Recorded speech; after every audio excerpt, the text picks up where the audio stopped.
What's up guys, it's Bucky. Welcome to your 17th Java tutorial.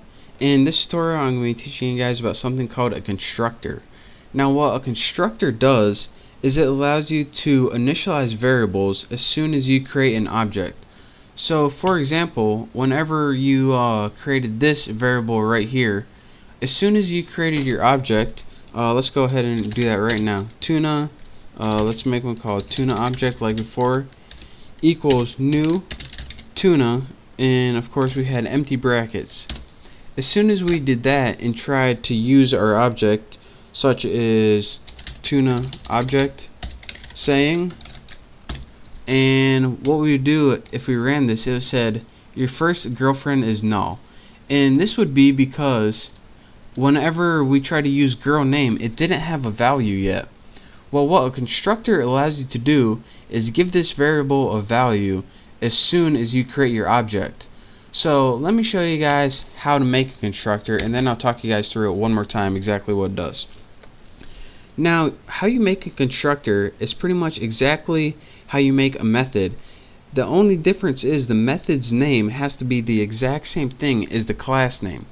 So let's go ahead and write public tuna, and as you can see, since we're working in a class called tuna, a constructor method has to also be called tuna. So let's go ahead, and what I want this to do is assign a value to this string variable girl name.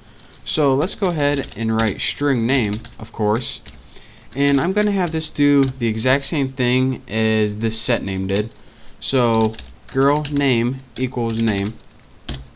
The only difference is, instead of having to call the set name method, we can just do it all as soon as we create our object. So let's go ahead, and now we have a constructor object that we're gonna, well, let me just show you guys what it does. So instead of before, whenever we use empty parameters right here, we can use those parameters to pass an argument such as Kelsey. Now let's go ahead and run this, and it says your first girlfriend was Kelsey. So that is really a simple way of how you can use a constructor. Let me talk you guys through this one more time, and then I'll show you guys another neat little trick. And if you want to initialize a variable as soon as you create your object, such as this, all you have to do is create a method and name it the exact same thing as your class, and all you have to do is put whatever you want to initialize in here, and then whenever you create your object, instead of leaving those parameters empty, just put your argument in there, and that'll go to your constructor and initialize all those variables for you. So if you're saying, alright, why is building a constructor even remotely useful? Why couldn't I just leave those empty like before and use this little method right here later on? Well, say you had more than one object. So say you had another object called tuna object 2. And another thing I want to point out, I don't know if I told you guys this before, but every time you have an object, it has its own set of variables. So for example, say you have something in this one called Nicole. That was the name of my second girlfriend, appropriately named tuna object 2. And say you have tuna object 2. This variable that is, what was it called? Girl name. This is an entirely different variable than this. These two objects, they can't see each other's variables. So that's the kind of beauty of creating object. It gets its own set of variables. So now this object can have output saying, and now you can also have a saying for tuna object 2, not 21, saying, and let's see what this one does right here. It says your first girlfriend was Kelsey, your first girlfriend was Nicole. So let me give you guys a rundown one last time.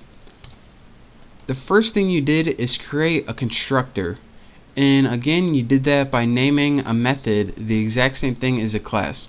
What this constructor allowed you to do is allowed you, as soon as you created an object, and we created two of them right here, it took that value and passed it into girl name.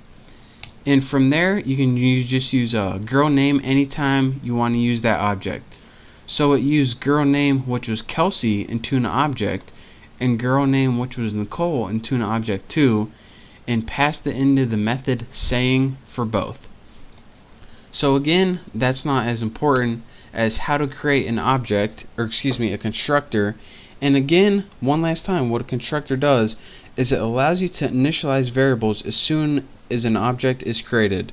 So that's your real quick tutorial on how to use a constructor and what it does, and we'll be coming across that later on, and it'll be get easier and easier as I'll show you guys how to use it in a more useful application. But for now, I just wanted to show you guys the basics. So thank you guys for watching. Make sure to subscribe to my channel. Make sure to check out all my contests, and I guess I'll see you next tutorial.